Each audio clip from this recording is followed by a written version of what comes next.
kapan waktunya beli untuk window dressing? Sebenarnya sih kalau untuk trading aku nggak terlalu pusingin ya, mau window dressing mau apa, selama technical oke, fundamental oke, tapi terutama lebih ke technical sih kalau buat trading ya udah. Mau dapat bimbingan intensif belajar saham dan referensi?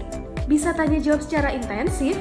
Yuk, daftar mtrade sekarang di mtrade.id/whatsapp atau klik di bawah sini ya.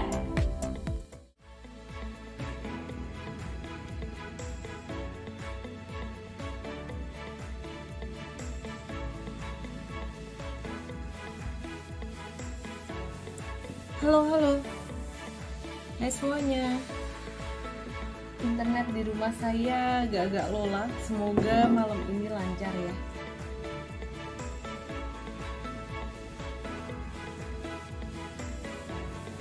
Lumayan lola internet di rumah saya. Dari tadi buka chat muter-muter terus nih. Gimana kabarnya teman-teman semuanya? Cuan dari saham apa hari ini?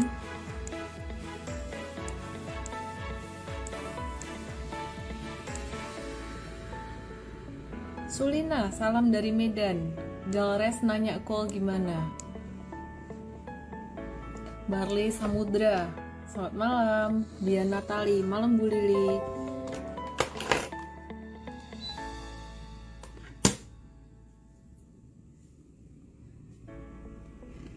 Adida Zulwaifah dari BBYB. Wah iya, ini BBYB hari ini keren banget ya. Jadi mtrade tadi juga ada jualan saham ini BBYB, yang swing tradingnya cuan sekitaran 10-17%, tapi yang jangka menengah masih hold. Jadi ada dua strategi buat short term dan juga jangka menengah, jangka pendek dan jangka menengah. Nah, yang jangka menengah ini masih cuan sekitaran 30-35% gitu.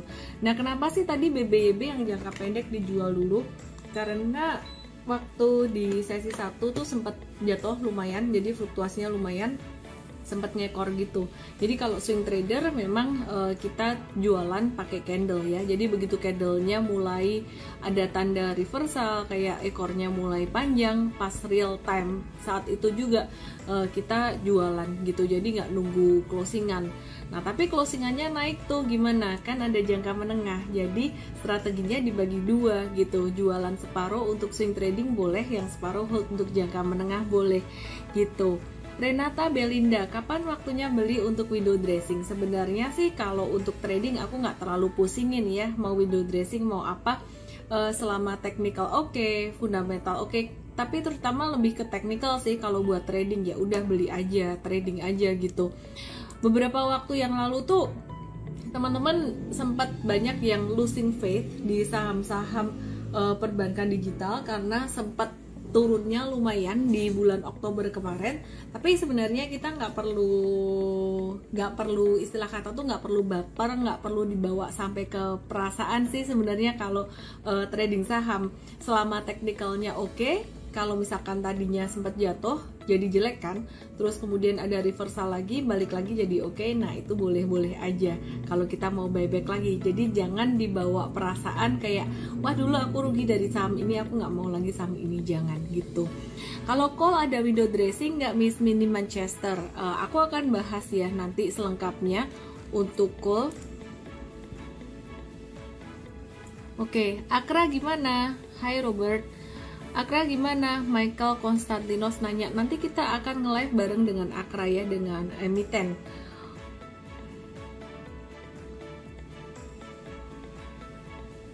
Mi saham kenapa kalau mau naik dibanting dulu ke bawah? Enggak kok. Mungkin saham-saham yang kamu lihat saham-saham yang terlalu volatile kali ya. Kalau saham-saham yang udah memang uptrend ya dari naik lanjut naik lagi. Oke teman-teman, aku akan bahas beberapa sentimen global sebelum aku bahas saham-saham secara khusus, sebelum aku bahas saham-saham secara spesifik ya.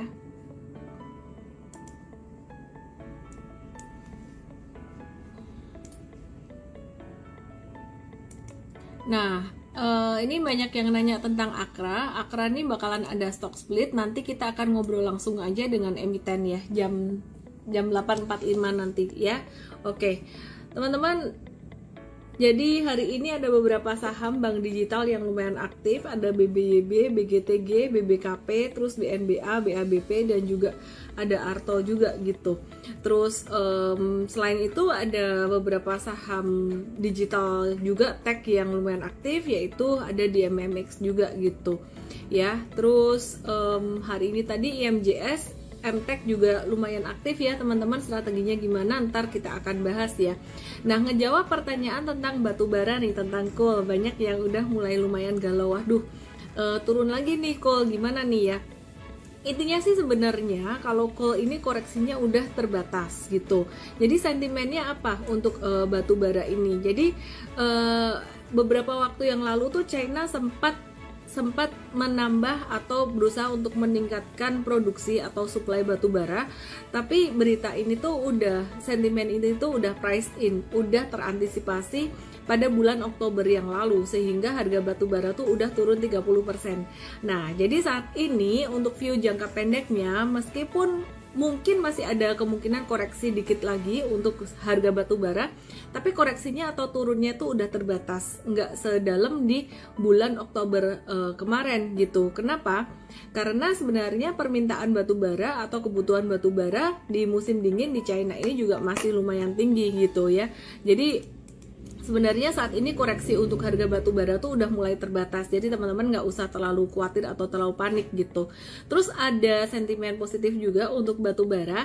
Asosiasi Perkumpulan Emiten Batu Bara Dunia ini sepakat di tahun 2050 tadinya mereka sepakat untuk menghapuskan energi batu bara untuk nggak lagi dipakai ya jadi sumber energi. Tapi China dan India mengusulkan kata menghapuskan itu diganti dengan kata dikurangi secara bertahap. Jadi ini merupakan satu sentimen yang positif juga untuk sektor batubara gitu. Karena sepertinya kebutuhan batubara ini masih belum bisa dihapuskan. Nah, apalagi saat ini kalau kita perhatikan hubungan China dan Australia tuh masih kurang bagus meskipun sudah membaik.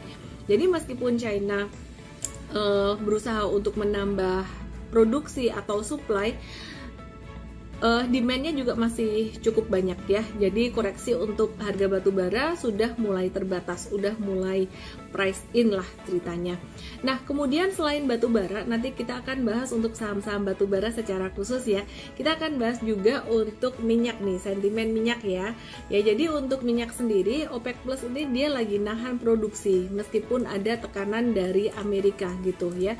Jadi organisasi negara penghasil minyak OPEC Plus ini diperkirakan bakalan tetap pada rencana awal, yaitu menjalankan produksi minyak itu sekitaran 400.000 barrel per hari tiap bulannya, dan mengabaikan permintaan pemerintah Amerika Serikat atau Joe Biden untuk meningkatkan produksi oil ini gitu ya. Jadi hal ini akan menjadi sentimen yang cukup positif karena artinya supply atau produksi oil ini jadi nggak berlebihan gitu. Nah, tapi di sisi lain market itu juga memperhitungkan downside atau potensi pemerintah Amerika Serikat yang tiba-tiba akan mengeluarkan persediaan minyak daruratnya yang berpotensi menekan harga minyak global gitu. Nah, jadi untuk oil sendiri memang saat ini masih bisa naik harganya, tapi tetap harus diantisipasi kalau misalkan pemerintah Amerika Serikat mereka keluarin persediaan minyak daruratnya gitu. Nah, sebelum nanti saya bahas saham-saham batubara dan oil secara khusus ya, jadi kita mau bahas juga tentang kondisi makro di Indonesia. Nah, neraca dagang di Indonesia bulan Oktober ini surplus 5,74 miliar US dollar. Artinya apa sih? Artinya hal ini menjadikan Indonesia itu 18 bulan berturut-turut atau 1,5 tahun berturut-turut neraca dagangnya itu surplus. Surplus tuh artinya apa? Neraca dagang surplus tuh artinya adalah ekspornya lebih banyak daripada impor. Wah, bagus dong ya. Ekspor lebih banyak daripada impor bisa dinilai bagus jika ekspornya yang meningkat bukan karena impornya yang turun. Selama masa pandemi yang lalu, beberapa bulan bahkan 1 tahun ke belakang ini, sebenarnya surplusnya tuh terjadi karena impornya yang berkurang, impornya yang turun waktu itu. Nah, tapi kali ini surplusnya itu bagus banget. Surplusnya saat ini disebabkan karena ekspornya naik 53,4% year on year, year over year dibandingkan dengan tahun lalu, dan juga impornya juga naik 51,1% year over year. Nah, jadi yang menarik lagi adalah impor yang naik ini adalah impor barang konsumsi, sehingga ini menunjukkan bahwa daya beli masyarakat Indonesia ini mulai recover. Impor barang konsumsi ini tumbuh 34,8% year over year gitu. Nah, jadi bukan cuma data inflasi yang naik, bukan cuma data indeks kepercayaan konsumen yang naik, tapi neraca dagang ini surplusnya pun juga bagus gitu. Jadi ini merupakan satu indikasi yang bagus buat perekonomian Indonesia membaik ke depan selama COVID-19 tidak ada gelombang ketiga. Semoga nggak ada ya, karena ini kayaknya grafik COVID-19-nya udah turun dalam, ini udah mulai agak-agak belok naik dikit lagi. Semoga nggak ada deh gitu. Jadi kalau misalkan aktivitas perekonomian berjalan dengan baik, saya sangat yakin sekali investor-investor asing yang tadinya mereka berinvestasi pada negara-negara maju yang udah recover duluan, misalnya ke China, ke Eropa, dan ke Amerika, sekarang mereka udah mulai kepanasan, perekonomiannya udah mulai agak slow down, terutama China, sehingga investor asing, big investor, mereka mulai melirik negara berkembang yang mulai recover. Perekonomiannya berada pada tahap awal recovery, termasuk salah satunya Indonesia. Nah, sebelum saya lanjutkan lagi ngebahas saham bank digital, dan sebelum saya lanjutkan ngebahas saham komoditas baik coal, oil, dan lain sebagainya, aku cuma mau remind teman-teman nih bahwa saham perbankan itu selalu jadi awalnya, jadi istilahnya tuh jadi kepala naganya perusahaan perbankan. Kalau perekonomian bergerak, pasti perbankan yang terimbas positif dulu, itu yang pertama. Mungkin kalau kita mengutip kata Pak Yahya Setiatmaja, Direktur Utama BCA, properti adalah ekor naganya. Jadi properti itu juga pasti akan terimbas positif dengan perbaikan perekonomian ini. Tapi jangan lupakan ada satu sektor yang valuasinya masih super murah banget, dan ini cocok banget buat kamu-kamu yang mau investasi jangka panjang, beli dan simpan dengan rentang waktu lebih dari 1 tahun, bahkan 3 tahun, bisa sampai 5 tahun juga ya. Mungkin nggak perlu dipikirin mau berapa tahunnya, mungkin teman-teman nanti jualannya ketika valuasinya udah mulai kemahalan. Gimana caranya tahu valuasinya murah atau enggak? Seperti biasa, kita melihat dari histori valuasi itu sendiri, dari PE band atau dari PBV band selama 5 tahun atau 10 tahun terakhir. Nah, Mtrade menggunakan 5 tahun terakhir. Dari 5 tahun terakhir ini masih belum berubah, saham-saham consumer goods seperti ICBP, Indofood, GGRM, HMSP, Unilever, itu valuasinya masih cenderung murah. Diskon valuasinya masih sekitar 40% sampai 70%. Jadi 40% itu ICBP, Indofood, kemudian yang sampai 70% itu HMSP. Nah, buat kamu-kamu yang merasa kurang nyaman beli perusahaan cigarettes yang mungkin ada risiko kenaikan cukai rokok di tahun 2022, kamu bisa berinvestasi di perusahaan consumer good yang lebih umum lah, misalnya kayak tadi ICBP atau Indofood gitu. Sekali lagi disclaimer teman-teman ya, ini bukan promo saham, bukan pom-pom saham, tapi memang ini kesempatan untuk investasi jangka panjang yang menarik banget. Bahkan teman-teman yang tadi nanya kesempatan untuk window dressing, gimana nih, saham-saham apa yang bisa dibeli buat window dressing? Saham-saham yang tadi saya mention itu bukan cuma untuk window dressing, bahkan bisa di hold sampai rentang waktu yang cukup lama, bisa lebih dari 1 tahun. Nah, seperti biasa saya seringkali bilang bahwa kesempatan untuk trading itu datang setiap hari ada, mungkin ya, selama marketnya nggak lagi crash, bahkan sideways pun ada kesempatan untuk swing trading atau scalping. Tapi kesempatan untuk trend following mungkin datangnya beberapa bulan sekali, dan kesempatan untuk investasi jangka panjang untuk dapetin divaluasi yang benar-benar murah itu jarang banget dan harus nunggu bertahun-tahun. Jadi kalau teman-teman kehilangan kesempatan saat ini masuk pada saham-saham yang valuasinya sangat murah, beberapa bulan yang lalu itu perusahaan perbankan ketika Mtrade banyak nge-live dengan BRI, dengan BNI, dengan BCA, dan juga dengan Bank Mandiri, itu valuasinya masih cukup murah, tapi sekarang udah fair value perbankan. Sekarang giliran saham-saham consumer good ini valuasinya masih sangat murah sekali dan harganya juga masih diskon dibandingkan Oktober kemarin tuh harganya sekarang masih cukup murah gitu. Jangan sampai nanti udah beberapa bulan berjalan teman-teman akan mikir kayak aduh aku kehilangan kesempatan nih, ketinggalan kesempatan buat berinvestasi pada perusahaan-perusahaan bagus untuk long term investing tersebut ya. Jadi kesempatan ini cuma datang beberapa tahun sekali untuk value investing pada perusahaan bagus gitu. Oke, kalau misalkan udah kehilangan kesempatan, udah ketinggalan, gimana mau investasinya? Dengan cara dollar cost averaging, which is kalau dollar cost averaging pasti returnnya juga nggak segede secara lamsam. Lamsam itu beli banyak di bawah ketika valuasi murah gitu. Oke, nanti aku akan bahas tentang sentimen dari bank digital yang sangat menarik juga ya. Tapi tadi aku ingetin buat teman-teman jangan lupa untuk long term investing, dan nanti kita akan ngobrol juga dengan emiten yaitu Akra yang punya kinerja yang sangat bagus juga. Oke teman-teman, seperti janji saya tadi, sebelum saya bahas bank digital, saya akan bahas dulu untuk saham-saham pertambangan, terutama batu bara. Nah, teman-teman bisa dilihat di sini, ini adalah harga dari batu bara itu sendiri. Oke ya, aku akan kasih lihat ke teman-teman.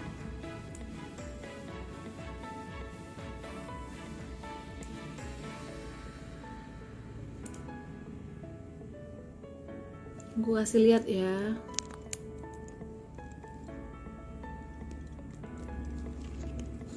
Tuh dekat ya. Oke. Ya ini teman-teman kalau teman-teman perhatikan, ini adalah chart dari batu bara.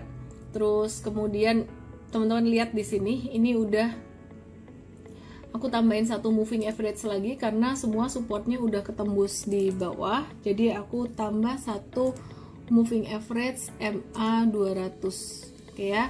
Nah ini kalau teman-teman perhatikan chart dari harga batu bara sendiri ini udah hampir mendekati MA 200 nya, dan kalaupun dia turun koreksi mungkin sekitaran 1-2 hari aja lagi dan koreksinya udah sangat terbatas. Nah di sini teman-teman bisa lihat bahwa chart batu bara ini align atau mirip banget dengan chart saham batu bara. Salah satunya adalah Indi atau Indika Energy. Nah di sini hari ini tadi Indi turun lagi breakdown dari support 1700 yang didapat dari low pada tanggal 2 dan 3 November. Ini ya di angka masih bisa turun lagi, kemungkinan sampai sekitaran 1535 sampai 1535, dan turunnya atau koreksinya ini normal ya teman-teman ya, mengikuti harga batu bara. Jadi kalau teman-teman nanya wah Indi kapan nih bangun, kayaknya sih udah nggak lama lagi sih, ini koreksinya udah mulai terbatas gitu ya. Terus kemudian kita lihat saham batu bara yang lainnya. Seperti yang tadi kita bahas ya, untuk sentimen batu bara ini memang masih bisa terkoreksi, masih bisa turun, tapi koreksinya cenderung terbatas gitu. Oke, nah ini Adaro ya kemarin ekspektasinya kan ini membentuk higher low ya. Ini low, di sini higher low, di sini higher low lagi. Ternyata hari ini breakdown gitu. Jadi sekarang kita pakai support yang lain.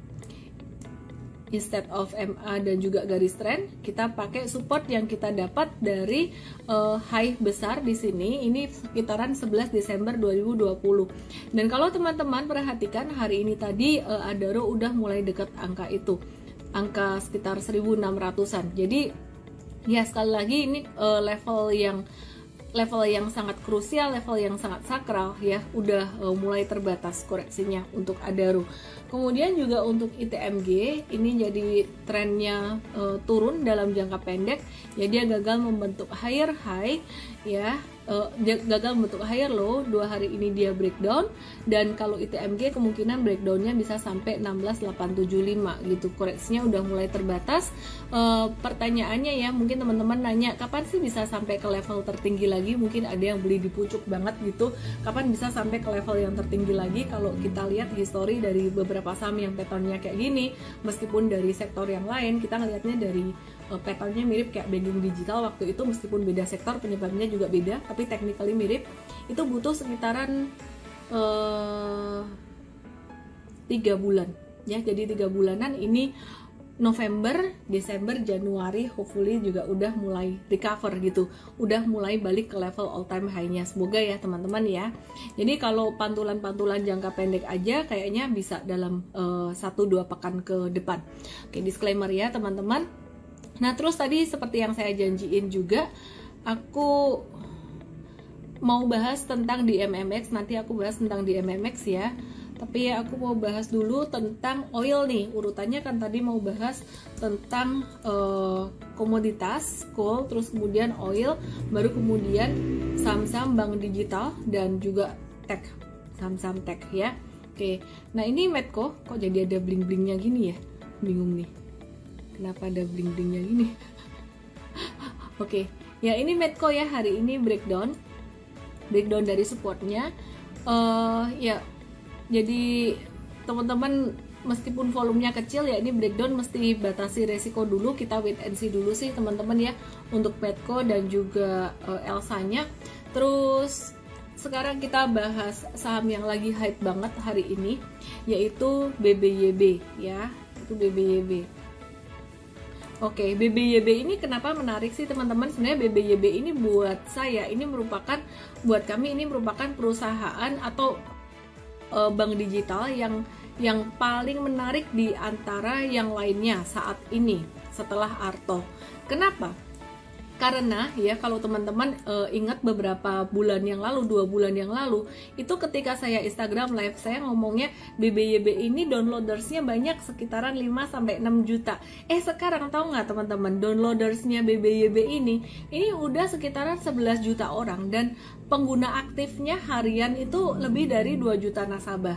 Kenapa downloadernya bisa banyak banget? Wah teman-teman kalau ngelihat promotion dia, penawarannya tuh suku bunganya tuh tinggi banget, jauh di atas dari suku bunga yang pada umumnya gitu. Jadi sekitaran 6-8%. Jadi LPS sendiri menetapkan tingkat bunga pinjaman itu sekitaran 3,5% untuk simpanan dalam bentuk rupiah di bank umum gitu.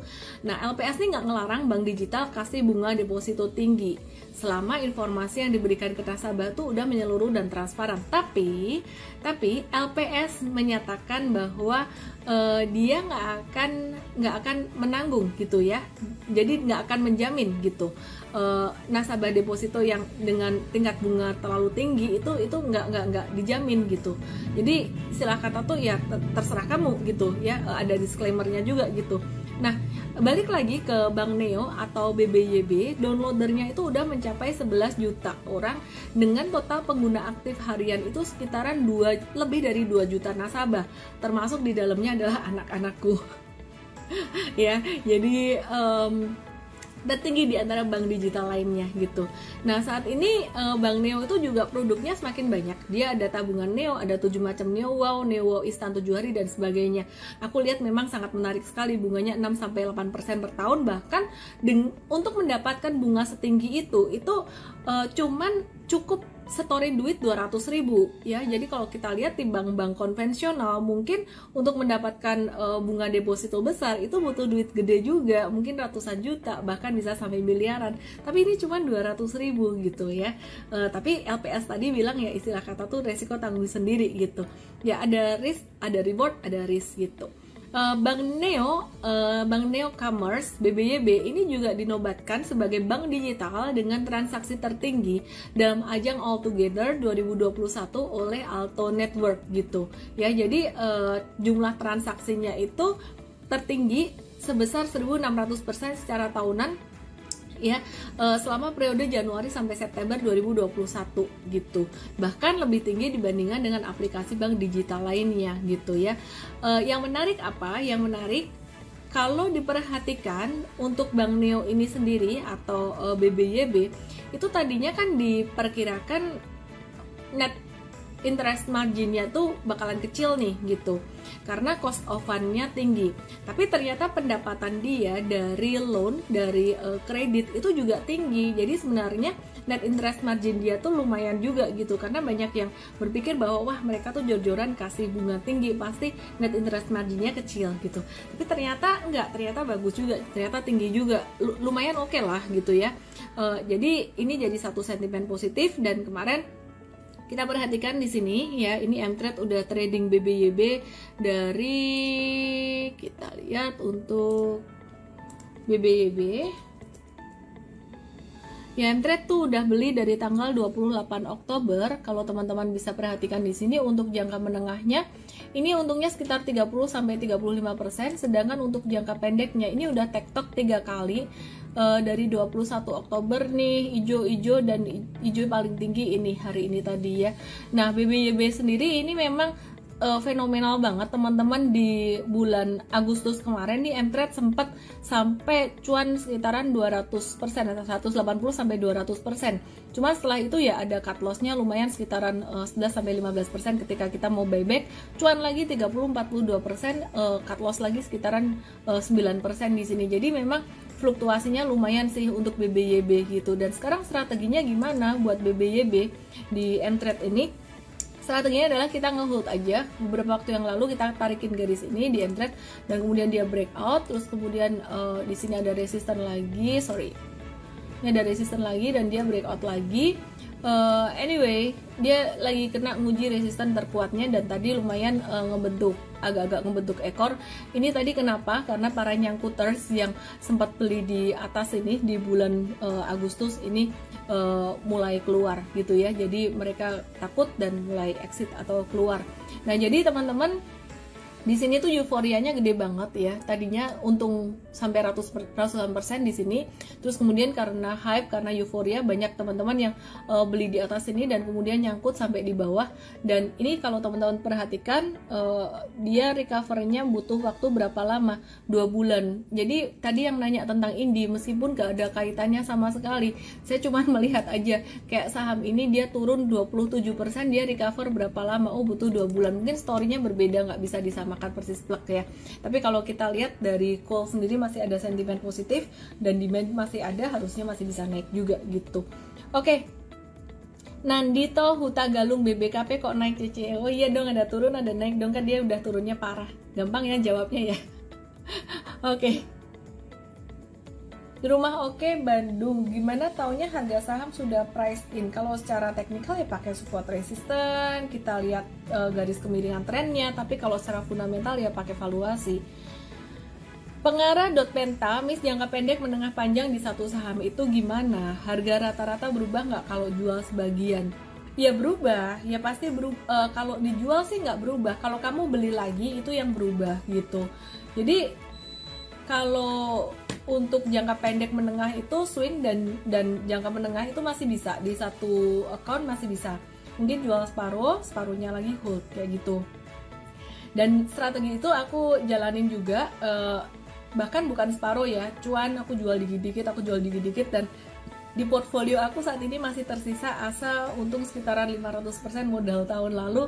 Anyway, itu ya untungnya aku jual dikit gitu, bukan terus 500% semuanya dari modal lama masih ada semua gitu, enggak. Ya kita masih belajar untuk menikmati cuan juga. IPO Avian dibahas dong. Oke ya, jadi Avian ya ini lumayan gede juga IPO-nya.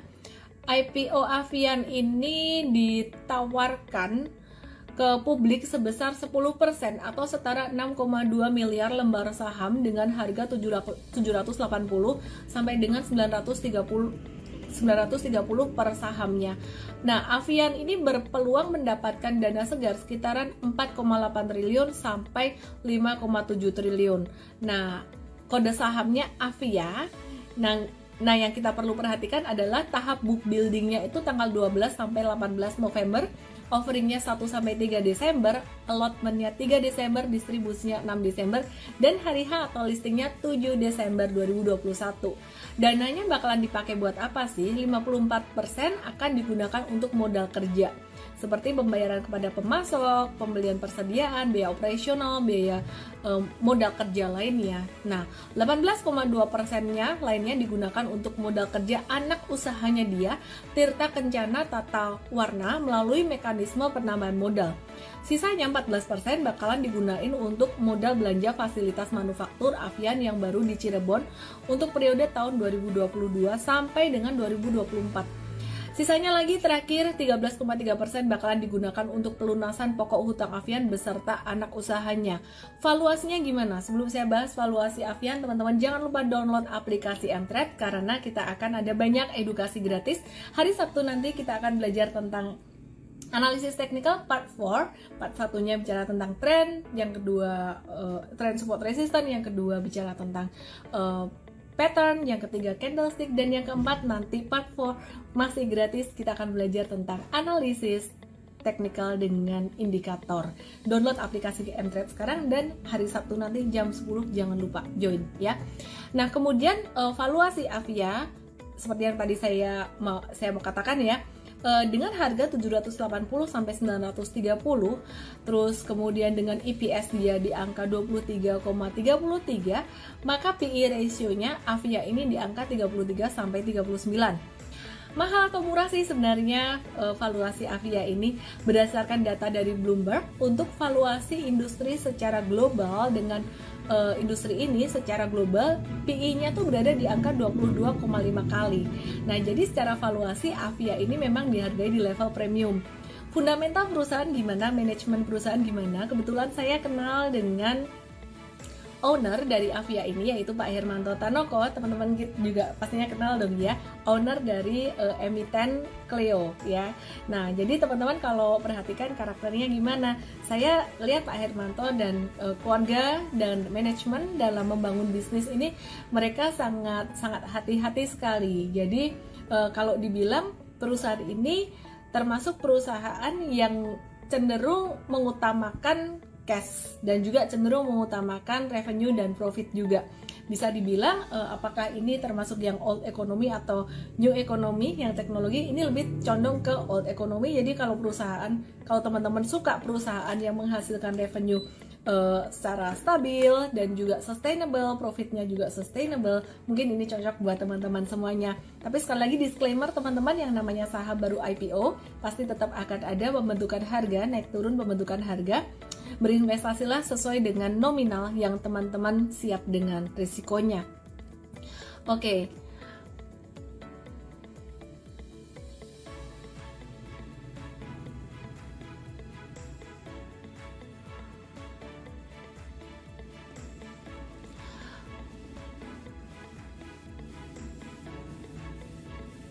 Nothing Tulus tadi pasang Arto di berapa jadi cuan? Thank you Mtrade. Siapa tadi? Sama-sama. BBRI koreksi normal aja kok, tenang-tenang aja. Yang punya BRI, BCA semakin turun semakin dibeli, terutama yang belum punya barang buat investasi jangka panjang, normal aja. Oke, sekarang aku mau bahas tentang DMMX. Ini rame juga saham ini, terus kemudian beberapa hari kemarin sempat breakout.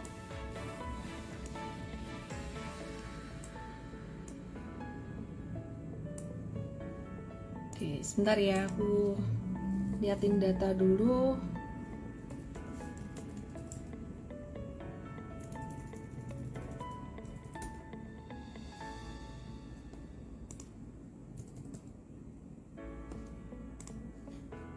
DMMX.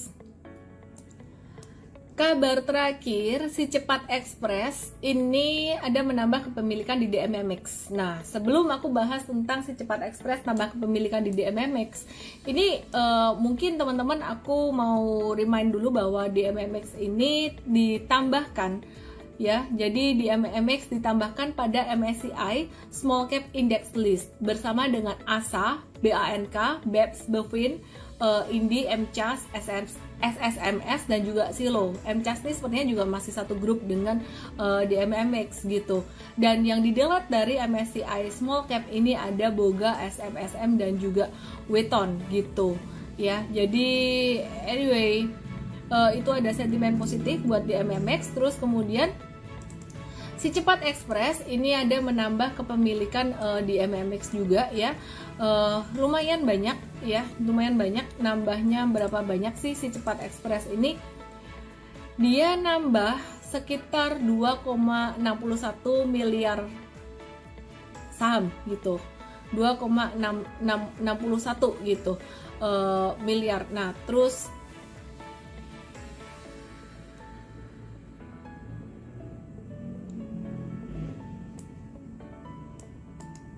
harga belinya sekitar berapa? Sekitar 2410 sampai 2480. Jadi saat ini si Cepat Express ini dia punya 6,11% saham di MMX atau setara 470.301.200 lembar saham. Jadi pembelian si Cepat Express tadi 2,61 miliar rupiah gitu.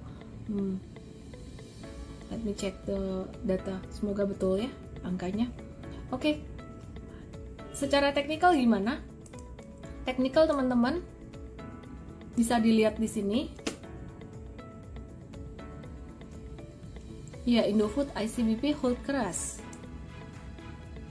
Teknikalnya untuk di MMX ini dia udah mulai ada tanda-tanda akumulasi lagi dengan volume transaksi naik ketika harga naik ya. Jadi teman-teman perhatikan di sini.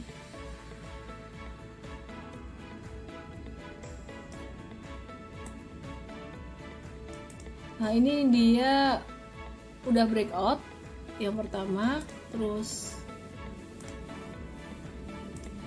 breakout yang kedua. Ini breakout yang ketiga, udah breakout 3 kali dan 2 hari ini volume transaksinya lumayan tinggi. Yang punya sih ngehold aja. Yang punya ngehold aja. Ini ada yang menarik, ada yang bilang valuasi murah kalau nggak naik sahamnya percuma aja. Berarti kamu trader. Kalau teman-teman yang investasi jangka panjang, valuasi murah mereka sabar ya. Jadi harga sahamnya nggak naik-naik nggak apa-apa. Karena dari sekarang Bentar. dari sekarang mami. Eko Sahlani emang Unilever bisa balik lagi. Let's see ya. Kalau inflasi naik, Unilever juga akan kena dampak positifnya. Jangka panjang lur. Oke, aku mau ngebahas apa ya tadi ya? Lupa. Oh iya, hampir lupa. Aku mau nge-live bareng dengan emiten, bareng dengan Akra malam hari ini. Nggak boleh lupa dong ya. Oke. Bareng dengan Pak Haryanto, aku akan invite AKR Corporindo Official yang bakalan stock split.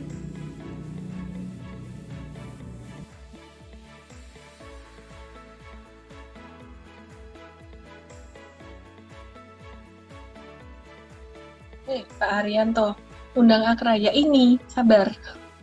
Kapan bareng Mitratel, sabar ya. Kayaknya kalau mau IPO nggak boleh deh, mau jika. Nanti dulu IPO-nya aja. Halo, selamat malam Pak Haryanto. Ketemu lagi dengan saya. Apa kabar Pak Haryanto? Baik, terima kasih Ellen. Bisa kameranya tolong diturunkan dikit Pak? Oke, menarik banget nih. Ya, sebentar lagi kabarnya Akra bakalan mau IPO nih. Oh ya, sebenarnya sebelumnya saya perkenalkan dulu. Pak Haryanto ini adalah Presiden Director dari AKR Corporindo ya, teman-teman semuanya. Nah, oke. Pak Haryanto, gimana nih Pak kabarnya Akra mau stock split 1:5? Kapan nih stock splitnya dan kenapa sih Pak kok mau di stock split? Ya. Kita rencana untuk stock split karena kita melihat bahwa dalam 12 bulan terakhir ini banyak sekali domestic investor yang ikut berinvestasi di bursa. Sehingga kita melihat bahwa dengan stock split 1:5 ini, maka likuiditas daripada perusahaan kami bisa lebih baik. Dan ini bisa menarik lebih banyak investor lokal. Sedangkan ini kami sudah menerima izin prinsip dari IDX ya, dan kita harapkan Kita akan announce lebih banyak lagi informasi pada waktu invitation untuk rapat umum luar biasa yang akan kita announce di tanggal 26 November ini. Oke. Sekarang tuh kan harga saham Akra di angka sekitaran 4.300-an ya Pak ya. Nah, angka ini tuh apa udah dinilai cukup kemahalan sih Pak buat investor retail? Kok mesti stock split atau ada pertimbangan apa yang lain gitu Pak? Ya, kalau kita lihat sekarang ini banyak investor domestik ini yang kaum muda maupun kaum milenial. Sehingga dengan stock split ini maka harga Akra lebih terjangkau bagi investor-investor muda ini. Jadi kita supaya lebih banyak lagi investor lokal yang tertarik untuk berinvestasi di Akra. I see. Oke, kalau bicara tentang kabarnya ada rencana calon pengguna lahan di JP, kira-kira itu bisa bikin kinerja keuangan Akra lebih kencang lagi nggak Pak di tahun 2022? Iya, saat ini kita banyak investor yang sudah visit JP dan sedang bernegosiasi, karena JP ini agak berbeda dengan kawasan industri lain, di mana kita kalau kawasan industri lain mungkin hanya jualan tanah. Tapi di JP selain jualan tanah, kita jualan juga jasa kepelabuhanan karena kita ada pelabuhan laut dalam, juga untuk jasa supply utilitas seperti listrik, air, wastewater, gas, data dan sebagainya. Itu sebabnya biasanya it takes 3 to 6 months untuk JP close with a new tenant ya.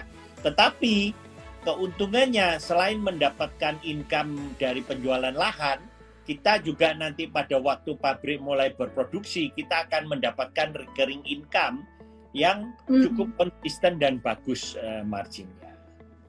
I see. Pak, correct me if I wrong ya Pak ya, berdasarkan data yang saya kumpulin ini di kuartal 3 2021 ini pendapatan Akra 6,5 triliun atau naik 69,4% year on year, dan kemudian di sini juga laba bersihnya itu naik 5,5% year on year.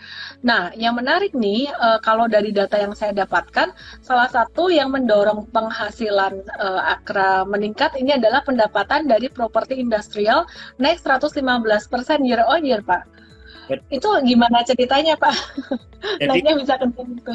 Iya, jadi sekarang dengan JP mendapatkan status kawasan ekonomi khusus dan juga PT Freeport Indonesia telah confirm membangun smelter di JP yang mana pembangunannya diresmikan oleh Bapak Presiden Joko Widodo.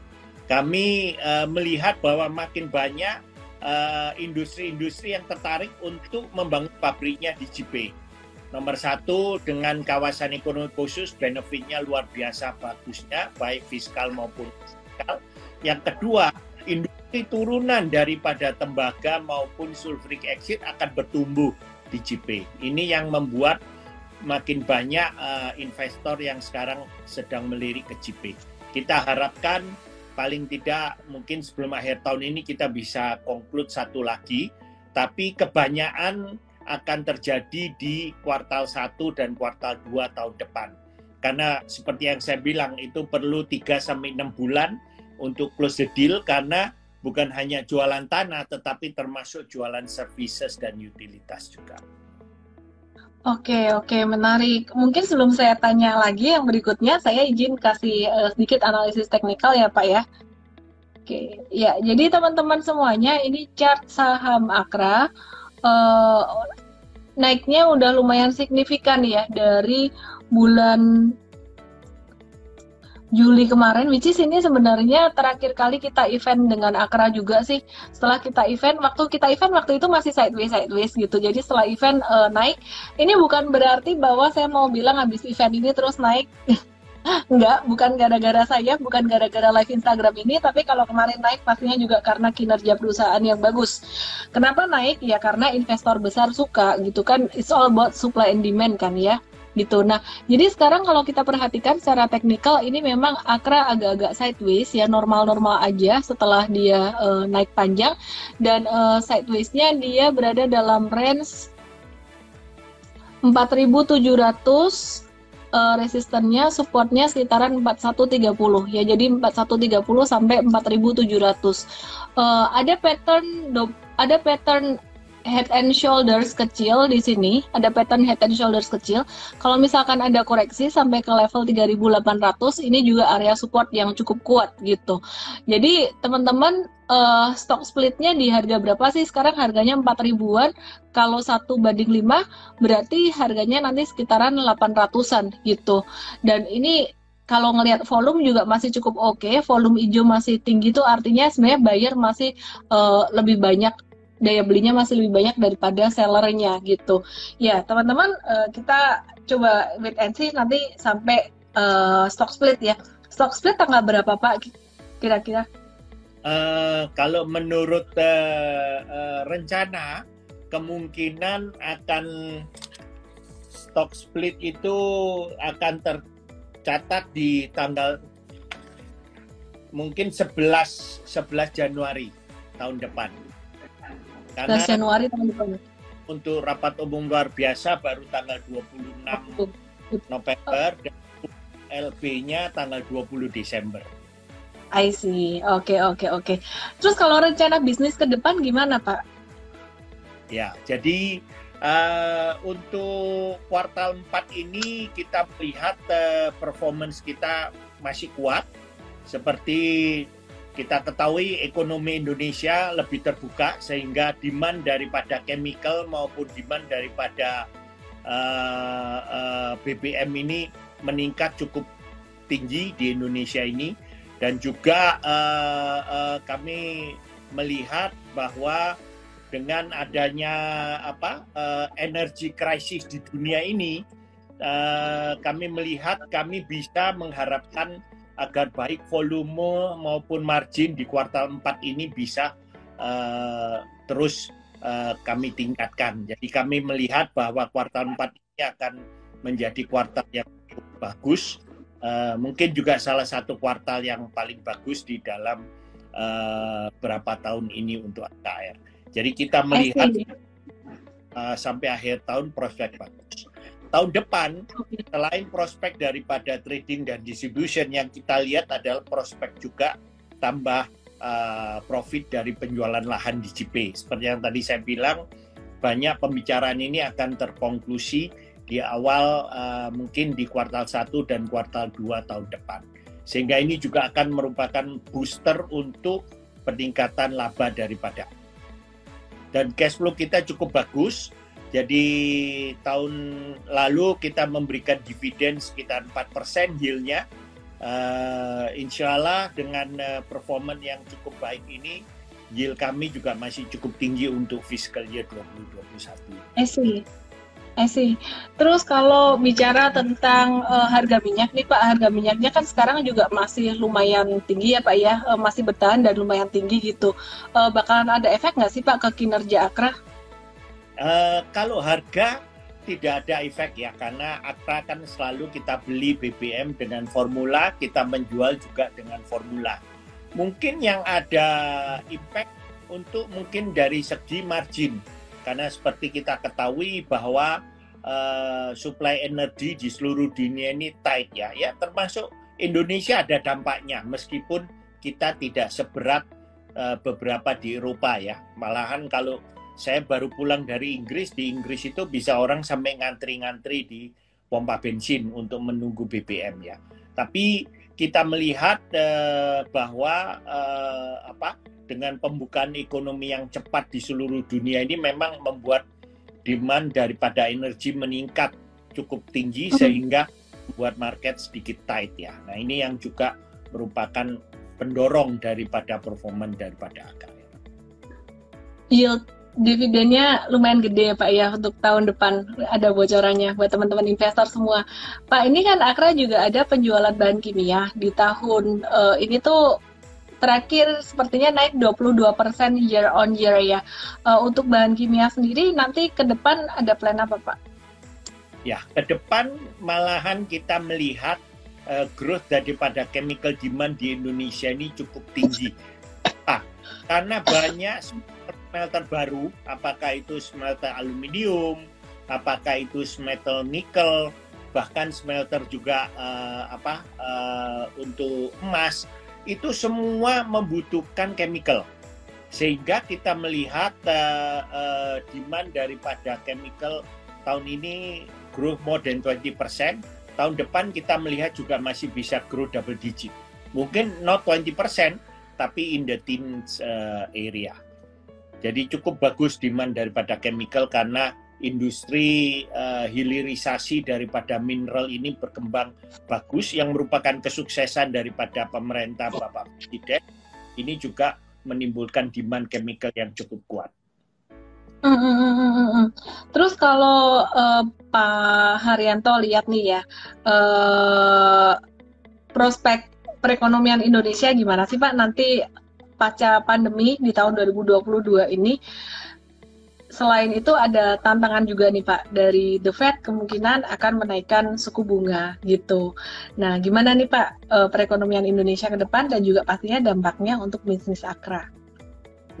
Saya rasa tahun depan prospek ekonomi growth Indonesia cukup bagus. Saya sih yakin mungkin 5,5 sampai 6,5% itu bisa tercapai. Karena yang pertama, dengan industri hilirisasi ini, maka ini akan membawa dampak bukan hanya kepada Pulau Jawa, tapi kepada daerah juga. Karena dengan mineral plantation yang harga cukup bagus ini menimbulkan ekonomi multiplier effect yang besar. Yang kedua, juga dengan PPKM level 1, banyak pent-up demand yang akan mendorong consumer ini untuk lebih membelanjakan daya beli mereka. Sehingga ini juga akan membuat ekonomi kita meningkat ya. Apalagi ekonomi di daerah dengan mineral, harga mineral bagus, harga plantation bagus, harga komoditas masih meskipun turun masih cukup tinggi, ini akan mendorong consumer untuk lebih berani spend money. Dan kita bisa melihat consumer confidence di Indonesia sudah meningkat cukup baik. Jadi kita yakin bahwa demand daripada BBM maupun chemical pun tahun depan masih bisa bertumbuh cukup. I see. Oke, Pak Haryanto ada pesan-pesan buat teman-teman investor semua Pak yang mau investasi, sebaiknya kalau mau investasi jangka panjang buat saham gitu, cara lihatnya gimana sih Pak, yang diperhatikan apa aja? Jadi saya sendiri juga suka investasi di saham karena kalau ada dana sekarang didepositokan bunganya rendah ya. Jadi saya selalu mencari perusahaan-perusahaan yang mempunyai fundamental yang kuat, yang bisa survive kalau inflasi meningkat, yang mempunyai power untuk bisa pass on the price increase. Yang ketiga adalah perusahaan yang memiliki cash flow yang baik dan rendah debt to equity, karena kalau bunga naik maka perusahaan-perusahaan yang debt to equity ratio-nya tinggi akan lebih terdampak dengan biaya yang tinggi karena bunga yang naik tersebut. Saya rasa kalau kita bisa invest di tiga ini, saya yakin prospek cukup bagus dalam waktu 1-2 tahun, meskipun kita tahu inflasi menghantui ekonomi dunia, kita tahu The Fed akan tapering, bahkan mungkin semester 2 tahun bisa menaikkan bunga, tapi perusahaan-perusahaan yang tadi saya sebutkan ini pasti mempunyai kesempatan yang baik untuk tetap bertumbuh. Kalau digitalisasi sendiri Pak, buat Akra ke depan, ada rencana untuk digitalisasi apa Pak? Ya. Jadi salah satu strength daripada Akra waktu pandemik ini adalah karena kita mempunyai infrastruktur logistik yang komprehensif, yang bisa cover seluruh Indonesia dan didukung oleh IT platform. Sehingga kita bisa monitor semua movement daripada produk kami, baik kapal maupun truk. Kami bisa memonitor semua stok-stok kami di terminal-terminal, bahkan sampai di pompa bensin ya. dan kita bisa mengetahui penjualan kita setiap hari secara real time, baik yang B2B maupun pompa bensin. Ini yang membuat kita selama disruption pandemik ini kita masih tetap mendapatkan market share dan meningkatkan volume. Yang kedua, kami sekarang juga sudah mulai meroll out IT platform baru, di mana semua distribution plan maupun sales kita sudah bisa bekerja secara online. Jadi artinya bila sampai kita kena second wave atau third wave COVID lagi, kami sudah siap untuk work from home. Jadi ini yang juga membuat persiapan kami untuk ke depan. Dan yang ketiga, kami percaya dengan ESG saat ini kami sudah mulai masuk ke bisnis natural gas dan juga listrik dari solar panel. Karena kita sudah install rooftop solar panel, diharapkan minggu ketiga ke 4 bulan ini kita sudah bisa mulai produksi listrik pakai solar panel. Sehingga kita sudah mulai juga untuk mengikuti renewable energy, untuk mengikuti program pemerintah dalam climate change. Valuasi gimana Pak Akra? Kalau valuasi saya mesti tanya ke Ellen yang lebih expert.